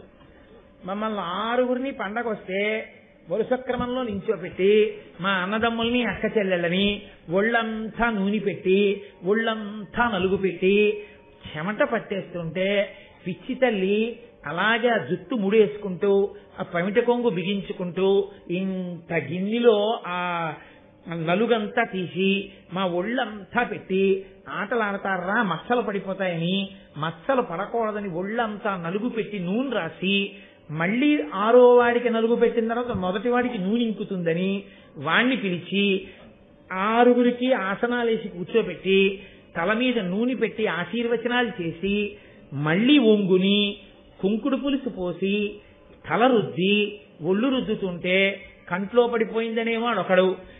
మొదటివాడికి తలస్నానం చేయించి 6వ వాడికి స్నానం చేసి ఓ తువ్వాలు కట్టి వదిలిపెట్టేటప్పటికీ మొదటివాడు కాగులో నీళ్లు కాగుతున్నాయో లేదో బాగా చూస్తున్నానమ్మా అని బూడి దగ్గరికి వెళ్ళి ఉప్పు నూదేవాడు.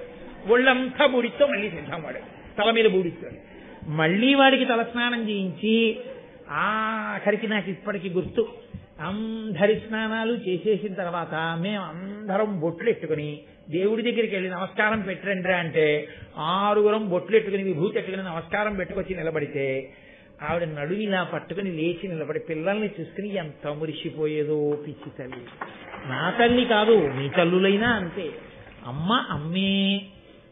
మహాశివరాత్రి నాడు అమ్మని స్మరించకపోతే ఎలా? అమ్మ కన్నా పరదైవం ఎక్కడుంది?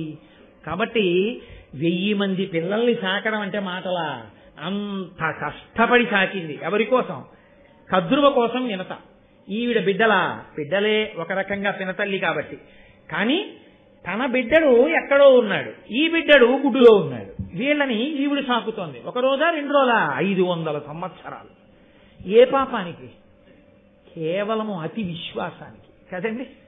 ఎంతంత ప్రమాదాలు తెస్తాయో, జీవితాల్ని ఎంత అతలాకుతలం చేస్తాయో మహాభారతం ప్రత్యక్ష సాక్ష్యంగా మాట్లాడుతుంది.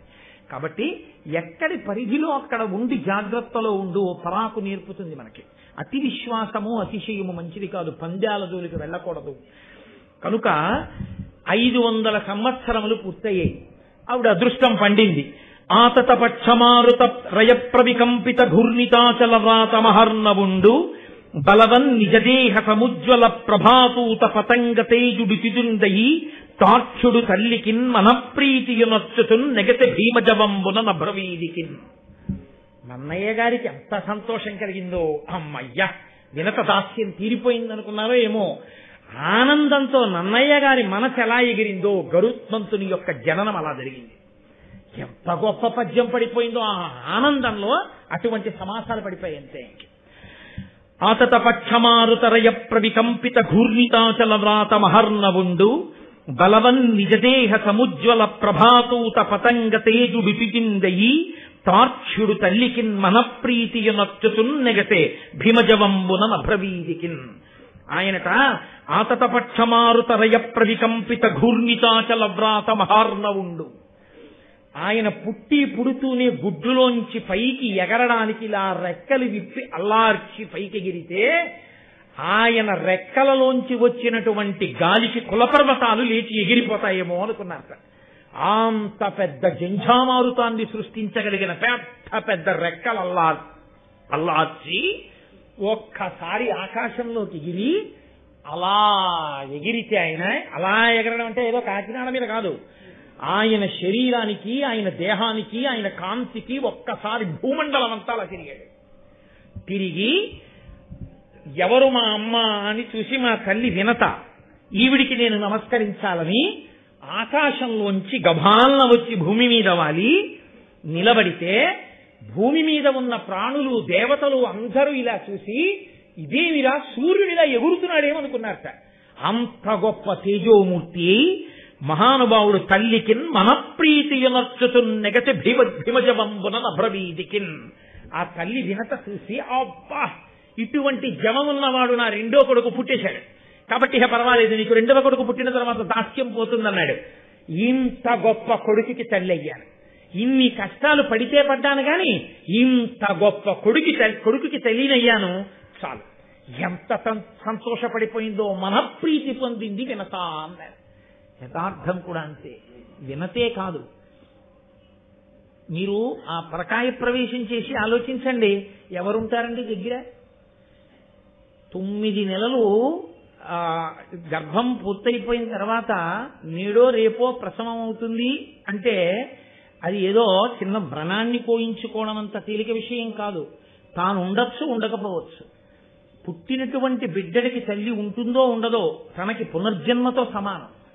అటువంటప్పుడు తను తెలివితో ఉండి తనకి తాళి కట్టిన భర్త తండ్రి అవుతున్నాడన్న పరమ సంతోషంతో తాను మృత్యు సదృశమైనటువంటి బాధని అనుభవించడానికి సిద్ధపడి ప్రసవ వేదన పొందుతూ అన్ని నిప్పులలో కూడా నేను నా కడుపులో ఇన్నాళ్లు నివాసం చేసినటువంటి ఆ చిన్ని మొలకని చూసుకుంటానన్న సంతోషంతో ప్రసవ వేదన యందు స్పృహనే తప్పి నిత్తుటి గుడ్డైనటువంటి ఆ చంటి బిడ్డడు పక్కన పడుకుని కుయ్యోమని ఏడిస్తే తెలివి రాగానే కన్ను విప్పి చూసుకున్న ఆ తల్లి అమ్మయ్యా నా బిడ్డ అన్నప్పుడు పొందేటటువంటి ఆనందంలో ఇన్ని సంవత్సరములు పడిన కష్టం ఆవిరైపోతుంది. ఆ అమ్మ సంతోషపడని నాడు కొడుకు జన్మెందుకండి? ఇంకా ఆ అమ్మ సంతోషపడితే చాలు, కొడుకు జన్మ సార్థకత. అమ్మని మించిన దైవం ఇహ లోకంలో లేదు. కాబట్టి ఆ తల్లి వినత ఎంత సంతోషించిందో లోకంలో ఏ తల్లి అయినా అంతే సంతోషిస్తుంది. అది తల్లికి మాత్రమే ఉన్నటువంటి అదృష్టం. తండ్రి కూడా బయట నిలబడతాడంతే. కంగ్రాచ్యులేషన్స్ అండి, మీరు ఫాదర్ అయ్యారు. అంటే ఫాదర్ అయ్యానంటే to whom? To a male baby or a female baby అని అడిగితే అప్పుడు మీకు మగ పిల్లవాడు పుట్టాడు, అదో పిచ్చి సంతోషం, ఏదో ధరించేస్తాడు. ఆడపిల్ల పుట్టింది, ప్రాజ్ఞుడైతే ఒక సంతోషం, కన్యాదానం చేస్తాడు. ఆదిలక్ష్మి పుట్టిందని కాబట్టి పరమ సంతోషాన్ని పొంది వాడే ఉంది బయట కూల్ డ్రింకులో ఏవో ఇచ్చుకుంటాడు. కానీ ఈవిడ పిచ్చి తల్లికి ఎన్ని మెట్లంటే బిడ్డల్ని చూసుకుని ఒక సంతోషం, వాడిని తడిని చూసుకుని ఒక సంతోషం, వాడి పుట్టుమచ్చలు చూసుకుని ఒక సంతోషం, వాడి జుత్తు నొక్కులుగా ఉంటే మా ఆయన జుత్తని సంతోషం, చేతులు పొడుగ్గా ఉంటే మా నాన్నగారి చేతులని సంతోషం, కళ్ళు అందంగా ఉంటే నా కళ్ళే వచ్చాయని సంతోషం, బుగ్గలు చూసి మా అమ్మ బుగ్గలని సంతోషం, వేళ్లు చూసుకుని మా అత్తగారి వేళ్లని సంతోషం. ఇన్ని పోలికలు పోల్చుకుని ఇంత బాధ మర్చిపోయి అంత సంతోషపడిపోయి ఆ భర్త లోపలికి వచ్చి ఆ పిల్లాన్ని చూసుకుంటున్నప్పుడు భర్త కళ్ళల్లో మెరుపు చూసి తానెంత మురిసిపోతుందో. అందుకు కదండి అసలు ఆడదాని వల్ల రా నెలకో వర్షం, వాళ్ళ వల్ల రా నువ్వు బతుకుతున్నావు శాస్త్రం. పరమ యథార్థం. నిజంగా అటువంటి ఆడదాన్ని ఖేద పెట్టడం, అటువంటి ఆడదాని మీద పరిహాసం చేయడం ధర్మశాస్త్రంలో లేదు. మన ప్రారంభం కొద్దీ అక్కర్లేని పశ్చిమ దేశాల సంస్కృతిని దిగుమతి చేసుకుని ఇంత హేయమైన రీతిలో ఇవాళ మనం సరే మిగిలిన విషయాలు నాకెందుకు కానీ పవిత్రమైన మాటలు చాలు. మహాశివరాత్రి పూట ఇతర ఇంకొక కోణం నాకెందుకు. కాబట్టి ఆ మహానుభావుట ఇంతటి తేజోవంతుడై మా నాన్నగారు ఎక్కడా అని అడగలేదుట. ఆయన అంత వేగంగా ఆకాశంలో వెళ్ళిపోతుంటే దారుణ కల్పాంత మరుత్ప్రేరిత హవ్య వహ శిఖల పెళ్లిదియని బృందారకముని బృంద స్తుతి పోరన తానగ్ని సూక్తములతో నెసగన్. దేవతలు ఋషులు అందరూ అనుకున్నారట, ఓహో ప్రళయకాలం వచ్చేసిందిలా ఉంది, ప్రళయకాలంలో ఉండేటటువంటి అగ్నిహోత్రం వ్యాపిస్తోందన్నమాట అంతటా. అయ్య బాబోయ్ ఎంత తేజోవంతంగా ఉందోనని రక్ష చెయ్యి అని అగ్ని సూక్తములతో అగ్నిహోత్రుడు వ్యాపిస్తున్నాడని అగ్ని సూక్తములతో ప్రార్థన చేశారట. తెలుగు భారతంలో లేదు కానీ అగ్నిహోత్రుడు కనపడి చెప్తాడు, నేను కాదయ్యా గరుత్మంతుడని మహాపురుషుడు ఆవిర్భవించాడు, సుపర్ణుడు, ఆయన రెక్కలతో ఎగురుతున్నాడు, ఆయన నేను కాదని చెప్తే అప్పుడు ఆయన్ని కీర్తించాడు. ఆయనకు అంత వేగంతో ఆకాశంలో తిరిగి నా తండ్రి ఎవరనలేదు, మాతృదేవో భవ. మొదటి నమస్కారం తల్లికి. ఆ తల్లి గౌరవం తెలుసున్న వాడికి లోకంలో అన్నిటికన్నా పోయిందని ఏడవలసిన రోజు ఏదైనా ఉంటే తల్లి పోయిన రోజు ఒకటి. నాకు లేదని ఏడవలసిన రోజు ఏదైనా ఉంటే నాకు తల్లి లేదని గుర్తొచ్చినప్పుడు మాత్రమే, ఇంకా దేనికి ఏడవక్కర్లేదు. మళ్ళీ అలా ఏడవలసిన రోజు రాకూడదు పురుషుడి జీవితంలో. మళ్ళీ తల్లి స్థానంలో తల్లి స్థానంగా నిలబడి అనునయించగలిగిన ఏకైక వ్యక్తి పత్ని. ఆమె వెళ్ళిపోయిన నాడిక పురుషుడంత దరిద్రుడు వేరొకడు లేడు. అందుకే అష్టదరిద్రాల్లో ఒకటిగా చెప్పారు. కాబట్టి ఆయన హరికులిషతి ఎరుగని గురుతర పక్షములతోటి కులగురివోలెన్ గరుడండు గగనగతి ఉరుతర జవమున నరుగు దించి తల్లికి బ్రొక్కెన్. ఇది నన్నయ్య గారు మన జాతికి నేర్పినటువంటి పాఠం. ఆయన ఎటువంటి వాడు? దేవేంద్రుడు విడిచిపెట్టినటువంటి వజ్రాయుధం పర్వతముల యొక్క రెక్కల్ని కోసేసింది ఒకప్పుడు. పూర్వం రామాయణం బాలకాండలో మీరు విన్నారు, ఆ సుందరకాండలో పర్వతాలన్నీ కూడా ఎగురుతూ వెళ్ళి ఎక్కడ పడితే అక్కడ దిగుతూ ఉండేవి. ఎక్కడెక్కడ భారతం చెప్తున్నట్టు ఏంటంటే అవి కూడా వచ్చి దిగుతుండేవి. అవి వచ్చి దిగితే ఆ మోటార్ సైకిళ్ళు ఏమైపోవాలి, ఆ సైకిళ్ళు ఏమైపోవాలి, ఆ కార్లు ఏమైపోవాలి, ప్రజలు గగ్గోలు పెట్టేస్తున్నారని దేవేంద్రుడు ఏం చేశాడంటే పర్వతాల యొక్క పక్షములను రెక్కలన్నింటినీ తరిగేశాడు. తరిగేస్తే పర్వతాలు ఎగరకుండా ఎక్కడెక్కడో కూర్చుండిపోయి దేవేంద్రుడి చేత తరగబడడానికి సాధ్యము కానంత శక్తివంతమైన రెక్కలు కలిగిన ఒక కుల పర్వతము ఉంది. అది ఎగిరితే ఆకాశంలో ఎలా ఉంటుందో అలా ఎగిరేస్త గరుత్మంతుడు. అంటే దాని అర్థం ఏంటి? దేవేంద్రుని యొక్క వజ్రాయుధం కూడా ఆయన రెక్కకి ఉన్న ఈకని కూడా ఏమీ చేయలేదు. అంతటి మహాబలవంతుడు పుట్టాడు. ఇంతటి బలవంతుడై ఆకాశంలో ఒక్కసారి అలా ఎగిరి కిందకి దిగి వచ్చి వెంటనే తన తల్లి వినతని చూసి అబ్బా మా అమ్మ అని పొంగిపోయి ఆ తల అమ్మ పాదాలకి తగిలేటట్టుగా ఉంచి నమస్కరించి అమ్మ వంక చూసి నమస్కరిస్తూ నిలబడ్డట. ఆ వినత పొంగిపోయింది చూసి, అబ్బా ఎటువంటి కొడుకు నా కొడుకు. చాలు, ఇవాళ అమృతప్రాయమైనటువంటి ఒక ఘట్టం గరుత్మంతుని యొక్క ఆవిర్భావాన్ని విన్నాం. నాకు కూడా కొంచెం ఇవాళ ఉపవాసం చేసి కాస్త ఓపిక తక్కువ ఉంటుంది కదా, అందుకని ఒక అరగంట ఉపన్యాసానికి మినహాయింపులు ఇప్పించండి. రేపటి రోజు మళ్ళీ గరుత్మంతుడు బయలుదేరడం, అమృతాన్ని తీసుకురావడం, ఇవన్నీ అత్యద్భుతమైనటువంటి ఘట్టములు ఏదైనా నడుస్తాయి. నేను వ్యక్తిగతంగా మీతో విజ్ఞాపన చేసేది ఒకటే, మీకు ఏమాత్రం అవకాశం ఉన్నా అమృతోత్పాదనము మాత్రము తప్పకుండా, అమృతాపహరణమును మాత్రం తప్పకుండా వినండి అందరూ. ఎందుకని అంటే అది నేనేదో సరదా కోసమో లేకపోతే మీ అందరూ వస్తారనో నేను చెప్పట్లేదు. నాకు అసలు ఆ జనం పిచ్చేది.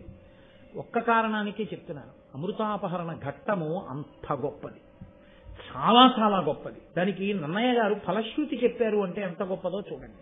కాబట్టి రేపటి రోజున ఈ ఘట్టాన్ని కొనసాగింపు చేస్తాను. ఇప్పుడు నేను మంగళం చెప్పిన తర్వాత మీతో శివరాత్రి కార్యక్రమం గురించి మనవి చేస్తాను. దయచేసి మీరు అలాగే కూర్చుని ఉండండి. మంగళాశాసనపరై మదాచార్య పురోగమై సర్వైశ్చ పూర్వైరాచార్యై సత్కృతాయాస్తు మంగళం. మంగళం కోసలేంద్రాయ మహనీయ గుణాత్మనే చక్రవర్తి తనూజాయ సర్వభౌమాయ మంగళం.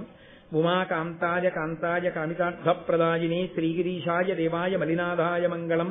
కరచరణకృతం వా కర్మవాక్కాయజం వా శ్రవణనైజం వా మానసం వాపరాధం విహితమవిహితం వా సర్వమేత్తక్షమస్వ శివ శివ కరుణాబ్ధే శ్రీ మహాదేవ శంభో. సర్వం శ్రీ ఉమామహేశ్వర బ్రహ్మార్పణమస్తు. స్వస్తి. ఈనాడు మహాశివరాత్రి, అత్యద్భుతమైన రోజు. చూశారు, 1వ క్లాస్ చదవడం, 2వ క్లాస్ చదవడం. శుక్లాంబరధరం విష్ణుం శశివర్ణం చతుర్భుజం ప్రసన్నవదనం ధ్యాయేత్ సర్వవిఘ్నోపశాంతయేత్. గురుర్బ్రహ్మా గురుర్విష్ణుః గురుర్దేవో మహేశ్వరః గురుః సాక్షాత్ పరబ్రహ్మ తస్మై శ్రీ గురవే నమః. వ్యాసాయ విష్ణురూపాయ వ్యాసరూపాయ విష్ణవే నమో వై బ్రహ్మనిధయే వాసిష్ఠాయ నమో నమః. కూజంతం రామ రామేతి మధురం మధురాక్షరం ఆరుహ్య కవితాశాఖాం వందే వాల్మీకికోకిలం.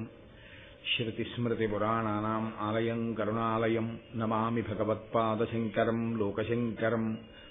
వాగర్ధావివ సంపృక్తౌ వాగర్ధప్రతిపత్తయే జగతః పితరౌ వందే పార్వతీపరమేశ్వరౌ.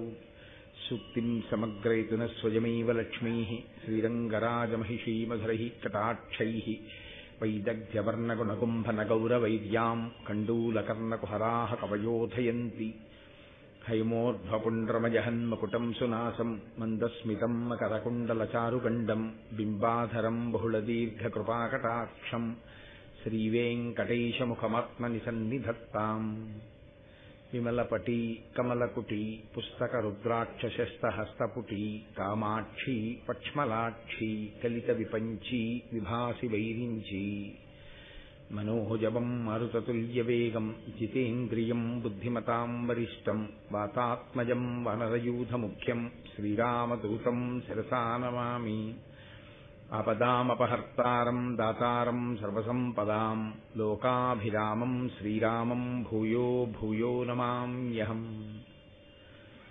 నారాయణం నమస్కృత్య నరం చైవ నరోత్తమం దేవీం సరస్వతీం వ్యాసం తతో జయముదీరయేత్. హరి ఓం. పరమేశ్వర స్వరూపైన సభకి నమస్కారం. గరుత్మంతుని యొక్క ఆవిర్భావము తర్వాత, ఆయన జన్మించిన తరువాత ఆయన వేగాన్ని చూసి దేవతలు, ఋషులు మరొక అగ్నిహోత్రం అనుకుని ప్రళయకాలంలో ఉదయించేటటువంటి ఆ అగ్నిహోత్రం ఎలా ఉంటుందో, దాని గమన వేగం ఎలా ఉంటుందో, అలా ఉన్నటువంటి ఆ గరుత్మంతుని యొక్క స్థితిని చూసి వాళ్ళందరూ అగ్ని సూక్తాలతో ప్రార్థన చేస్తే ఆయన ఆకాశంలో ఒక్కసారి తిరిగి వచ్చి తల్లి అయినటువంటి వినత పాదములకు నమస్కరించి నిలబడినటువంటి స్థితి దగ్గర నిన్నటి ప్రసంగాన్ని ఆపి ఉన్నాను. అంతటి బలవంతుడైనటువంటి గరుత్మంతుడు రెండవ కుమారుడిగా వినతకి జన్మించాడు అని చూసింది కద్రువ. అసూయ మరింత ప్రబలింది. ఇది ఆ మహాభారతంలో కేవలం కథాంశంగా వినవలసినటువంటి విషయం కాదు. అత్యంత ప్రమాదకరమైనటువంటి పోకడని మనకి మనంగా జాగ్రత్తగా పరిశీలనం చేసుకోవలసినటువంటి విషయం. నా శరీరంలో పుట్టిన పుండే కదా అని పుండుని చక్కగా పోషించి పెద్ద చేస్తే దానిలో నుంచి వచ్చేటటువంటి విషం శరీరంలో రక్తమంతటా ప్రవహించి చిట్ట చివరికి ఆ శరీరాన్ని ఎలా పడగొట్టేస్తుందో అలా అసూయ కూడా ప్రమాదాన్ని తీసుకొస్తుంది. ఇంకా తన శరీరమునందు పుట్టినటువంటి వ్రణం తనని మాత్రమే పడగొడుతుంది, కానీ తన యందు పుట్టినటువంటి అసూయ తనతో పోదు, అది కులక్షయం చేసేస్తుంది. మొత్తం కుటుంబమే నశించిపోతుంది దానివల్ల. ఒక్కొక్కసారి చాలా భయంకరమైనటువంటి ఉపద్రవమే వస్తుంది. అందుకేనేమో అసలు ఈ గరుడోత్పత్తి యందు చాలా చమత్కారమైన విషయాన్ని ఒకదాన్ని ఆవిష్కరించారు వ్యాస భగవానుడు. భూమి లోపలికి వెళ్ళిపోతాయి పాములు, ఆకాశంలో ఎగురుతాయి పక్షులు. భూమి లోపలికి వెళ్ళిపోయే పాముకి ఆకాశంలో ఎగిరే పక్షికి శత్రుత్వం వచ్చింది. అంటే రెండు పరస్పర విరుద్ధమైనటువంటి ప్రాణులు. ఒకటి ఎంత కిందకెళ్లాలో అంత కిందకెడుతుంది, ఒక దానికి అసలు ఎగరడమే రాదు. పాము ఎగరదు, పాము బిలాన్ని చూసుకుని దాని లోపలికి వెళ్ళిపోతుంది. పక్షికి దిగడం రాదు, పక్షికి ఎగరడమే వచ్చు. దిగడం అంటూ జరిగితే ఏ విశ్రాంతి కోసమో తప్ప దాని పదము ఎప్పుడు పైకి వెళ్ళడమే. పైకి వెళ్లే ప్రాణులు ఎవరికి జన్మించాయి? ఎవరికి అసూయ లేదో వారికి పైకి వెళ్లే ప్రాణులు జన్మించారు, అంటే దేవతాంశ సంభూతులు జన్మించారు. ఎవరికి అసూయ కడుపులో ఉన్నదో అప్పటికి ప్రకటనము కాకపోయినా అది లోపల రగులుకుంటోంది. అసలు అసూయ అన్నది లేకపోతే ఒకరికి ఏదో మంచి జరిగింది అనేటప్పటికి ఎలా ఉద్భుతమైంది ఉంటే కదా పెరగడం అన్నది. అంతకుముందు అటువంటి వికారము లోపల లేకపోతే వినతకి జరిగిన మేలు చూసి కద్రువ అసూయని వ్యక్తం చెయ్యవలసిన అవసరం లేదు. అది వ్యక్తమైంది వినత యొక్క కోరికని చూసి. అసలు ఆ వ్యక్తము కావడం అనే పరిస్థితి లేకుండా ఉండడం ఇప్పుడు సంభవమై ఉండేది ఆమెకి అసూయ లేకపోతే. అసూయ అంటూ ఉండడం పాములకు తల్లి కావడమే, అంటే కిందకి వెళ్ళిపోయేటటువంటి ప్రాణులకు జననం. ఇక్కడ పాము అనబడేటటువంటి దాన్ని దేవతాపరంగా కానీ, కుండలినీ శక్తిగా కానీ, శ్రీ విద్యాపరంగా కానీ, లేకపోతే ఈశ్వరుని యొక్క ఆభరణ విశేషంగా కానీ అన్వయం చేసేటటువంటి పరిస్థితిలో చూడకూడదు. అది కిందకి వెళ్ళిపోయేటటువంటిది, విషతుల్యమైనటువంటిది, 10 మంది చూసి భయపడేది, అసహ్యించుకునేటటువంటి ప్రాణిగా మాత్రమే పరిగణింపబడవలసి ఉంటుంది. కాబట్టి అధోముఖమైనటువంటి చలనము కలిగినది పాము. అసలు ఎన్నడూ లేచి నిలబడడం కానీ ఎగరడం కానీ తెలియదు. అటువంటివి కొన్ని వేలు పుట్టాయి కద్రువకి. ఇద్దరే పుట్టారు, ఇద్దరూ ఆకాశంలో తిరిగేవాళ్లే. అపారమైన తేజోమూర్తులు జన్మించారు. దేని వలన జన్మించారు అంటే అసూయ అనేటటువంటిది లేకుండా ఉండడమే చాలా ప్రధానం. ఇదే రాబో కాలంలో మహాభారత కథని కూడా నిర్ణయం చేసింది. అందుకే ఆదిపర్వంలో ఈ అమృతాపహరణము అనేటటువంటి ఘట్టము గరుడోత్పత్తి ఏదైతే ఉందో అదే మిగిలినటువంటి భారత కథకంతటికీ కూడా సూచనగా ఉంటుంది. గాంధారి యందు ఈ అసూయా విశేషం ఉంది. ఈ అసూయా విశేషం ఉన్నటువంటి గాంధారికి పుట్టిన వాళ్ళు 9. ఈ అసూయ లేని కుంతి మాద్రికి పుట్టిన వాళ్ళు 5. వాళ్ళ 5 దేవతాంశ సంభూతులు. వీళ్ళు 9 కలిపురుషునికి సంబంధించినటువంటి ప్రకోపాలు. అందుకే ఆ 5 మీద వాళ్ళు ఎప్పుడూ అసూయతోటే జీవించారు. ఆ 5 అసూయని పోగొట్టే ప్రయత్నం ఎన్నడూ చెయ్యలేదు ధృతరాష్ట్రుడు, ఎన్నడూ చెయ్యలేదు గాంధారి. త్రికరణ శుద్ధిగా చెయ్యలేదు. చెయ్యనటువంటి కారణం చేతనే మీకు ఎదరెదర మహాభారతంలో ధృతరాష్ట్రుని యొక్క జీవన స్థితి ఎలా ఉంటుంది అన్నది మీకు అర్థమవుతుంది. అదే కట్టి కుడిపేసింది. 9 కొడుకులున్న గాంధారికి చిట్ట చివర ఒక్క కుమారుడు కూడా మిగలలేదు. 5 కుమారులున్నటువంటి పాండురాజుకి 5 కుమారులు మిగిలారు. ఎక్కడ ధర్మం ఉంటుందో, ఎక్కడ అసూయ లేకుండా ఉంటుందో అక్కడ దేవతాశక్తులు నిలబడతాయి. మనిషి జీవితంలో అత్యంత ప్రధానంగా పరిశీలించుకోవలసినటువంటి విశేషం ఏదైనా ఉంటే అసూయే. ఎందుకో తెలుసా అండి? మీరు ప్రయత్నపూర్వకంగా పరిశీలనం కోసమని చెప్పి ప్రయత్నం చెయ్యవలసింది మహాభారత కథని అధ్యయనం చేయడం చేత, శ్రవణం చేయడం చేత అసూయాది గుణములను తొలగుతోసుకోవడానికి చేసే ప్రయత్నం. అసూయని పొంది ఉండడానికి ఎక్కడ శిక్షణ పొందక్కర్లేదు. అసూయని పొంది ఉండడానికి పుస్తకాలేమీ చదువుకోక్కర్లేదు. అసూయని కలిగి ఉండడానికి గురువుగారి పాదములు పట్టుకోవలసిన అవసరం ఏమి ఉండదు. అది తనంత తానుగా ప్రబలుతుంది. అందున మీరు చూడండి, చాలా చిన్నతనంలో ప్రారంభమైపోతుంది కొంతమందికి. ఇది జీవుడు ఎప్పటి నుంచో కోట్ల జన్మలుగా తెచ్చుకుంటున్నటువంటి లక్షణం. ఇది ఎంతవరకు వెళ్ళిపోతుందంటే తన అన్నదమ్ముల్ని, తన అక్క చెల్లెళ్ళని, తన తల్లిదండ్రుల్ని, తన భార్యని ఎవరిని సమాజంలో అతను ఆదరంతో చూడలేడు. అతను ఎవరిని గౌరవించలేడు. కారణం ఒక్కటే. మీరు అందుకే చూడండి, కొంతమంది మాట్లాడేటప్పుడు మీరు ఎంతటి మహాత్ముల గురించి మాట్లాడండి, వాడా అంటాడంతే, ఏకవచన ప్రయోగం చేసేస్తారు. అసలు గౌరవవాచకమైనటువంటి సంబోధన చెయ్యడానికి తగిన వ్యక్తి అన్న వాళ్ళు వాళ్ళ జీవితంలో ఉండరు. అది అవతల వారికి లోపం కాదు. మీరు ఒక మహాత్ముణ్ణి గారు అని పెట్టి సంబోధించలేదనుకోండి, ఆయనకు వచ్చే ఉపద్రవం ఏముంటుంది? ఆయనవి కోరుకున్నవారు కారు, అవన్నీ పరిత్యజించి నిలబడిన మహాపురుషుడైన. కానీ ఆయనని గౌరవించడం చేత మనం ఎదుగుతాం. అంటే మనలో ఒక సంస్కారం ఉన్నది అని గుర్తు. అందుకే పూజ చేశాడు అంటే శాస్త్రం ఎందుకు గౌరవిస్తుందో తెలుసా అండి? మీ శక్తికి కారణమైన వాణ్ణి ఒకణ్ణి మీరు గుర్తించి ఆరాధించడం చేత మీలో సుగుణములున్నాయి అని గుర్తు. మీరు ఈశ్వరుణ్ణి పూజ చేశారు అనుకోండి, ఈశ్వరుణ్ణి పూజ చేస్తే ఈశ్వరుడు ప్రీతి చెందుతాడన్నది కాదు అసలు యథార్థానికి సిద్ధాంతం. ఎవడు పూజ చేశాడో వాడు పూజనీయుడవుతున్నాడు అని గుర్తు. అది అసలు యథార్థం. ఒక మహాత్ముడు కనపడినప్పుడు నేను వంగి ఆయన పాదములకు నమస్కరించగలిగాను అనుకోండి, నాలో ఒక మంచి గుణం ఉన్నది, నా యందు పూజనీయమైన లక్షణం ఒకటి ఉన్నది అని గుర్తు. నాకు వినయం ఉంది, వేరొకరిలో ఉన్న మంచి గుణాన్ని నేను గుర్తించగలను. ఆ మంచి గుణాన్ని చూసి నేను ఇంకా ఇంత గొప్ప స్థితిని పొందలేదు, ఎంత సాధన చేస్తే మహానుభావుడు ఆ స్థితిని పొందాడు, అటువంటి వారి ఆశీర్వచనంతో ఎప్పటికైనా నేను ఆ స్థితిని పొందాలి అన్న గౌరవ భావంతో మీరు వంగి నమస్కరించారనుకోండి, ఇప్పుడు మీరు పెరుగుతున్నారు. మీ వినయం, మీ పూజ, మీరు చేసినటువంటి ఆ పూజ్య భావన చేత మీరు పూజనీయులయ్యారు, మీరు గౌరవింపదగిన వారయ్యారు. మీరు నమస్కరిస్తే మీ అబ్బాయి నమస్కరిస్తాడు. మీ గురించి ఎప్పుడైనా మాట్లాడవలసి వస్తే పెద్దలైన వారు కనపడితే మా నాన్నగారు ప్రయత్నపూర్వకంగా నేల మీద పడి నమస్కారం చేస్తారంటాడు. ఇంట్లో తండ్రి ప్రతి వారిని వాడు వీడు అని ఏముందండి పెద్ద విశేషం, వాడికి నమస్కారం ఏంటండి అన్నారనుకోండి మీరు. ఇప్పుడు అవతల వారిలో ఉండేటటువంటి పూజనీయత కించిత్ కూడా క్షీణించదు, ఏమీ క్షీణించదు. ఇప్పుడు మీరన్న మాట ఆయనకి కితాబు కాదు, ఆయన సమర్థతకి అది ఏ విధంగానూ రుజువు కాదు. ఆయన అలాగే ఉంటారు. పూజనీయతని పోగొట్టుకున్నవాడెవరు? ఎవరు అలా మాట్లాడాడో అతనే పోగొట్టుకుంటాడు.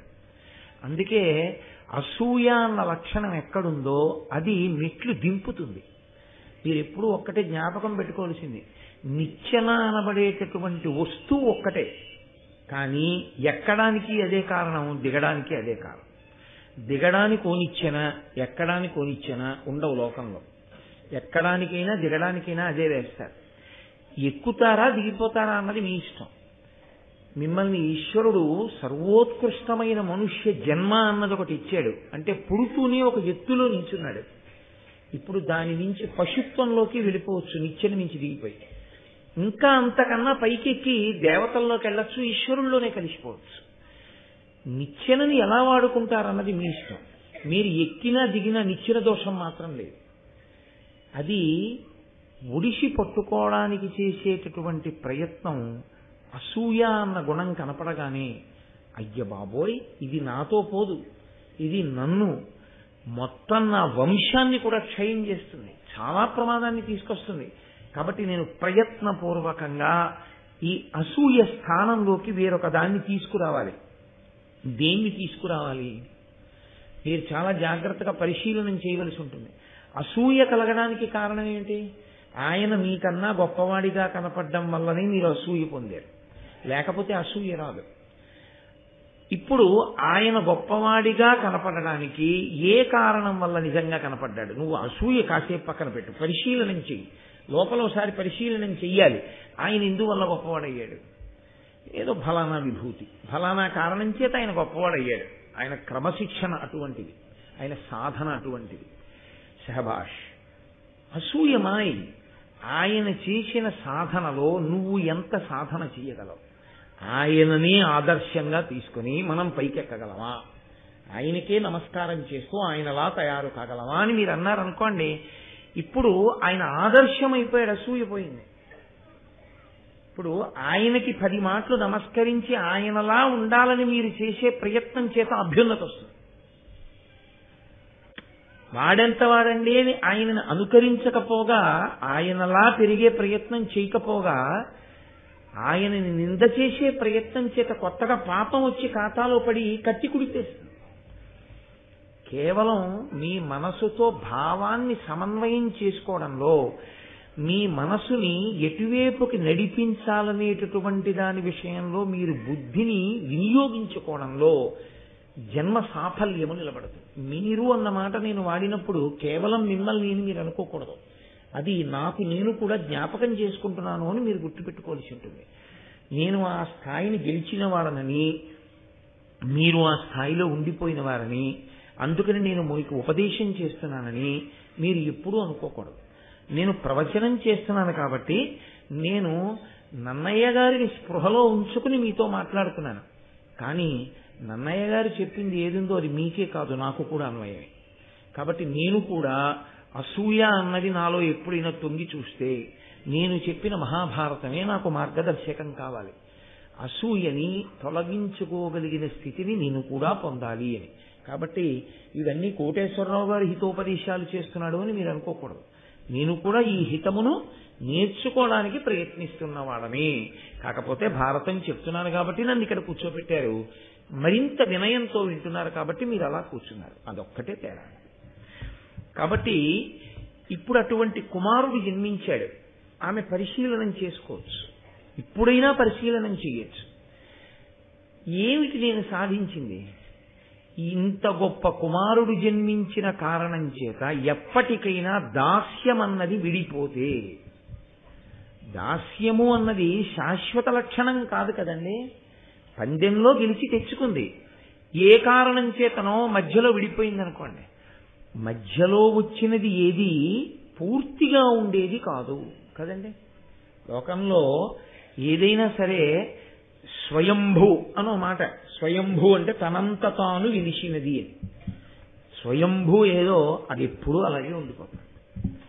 స్వయంభూ శివలింగం అంతా కరిగిపోయి అభిషేకంలో ఇంత ముక్కే ఉండిపోయింది అనుకోండి, స్వయంభూ శివలింగం ఉండిపోయిందనే గుర్తు అంతే. ఇంకా కొత్తగా శివలింగం వెళ్ళిపోయింది ఎక్కడికో అని మీరు అనడానికి ఏమి ఉండదు శాస్త్రంలో.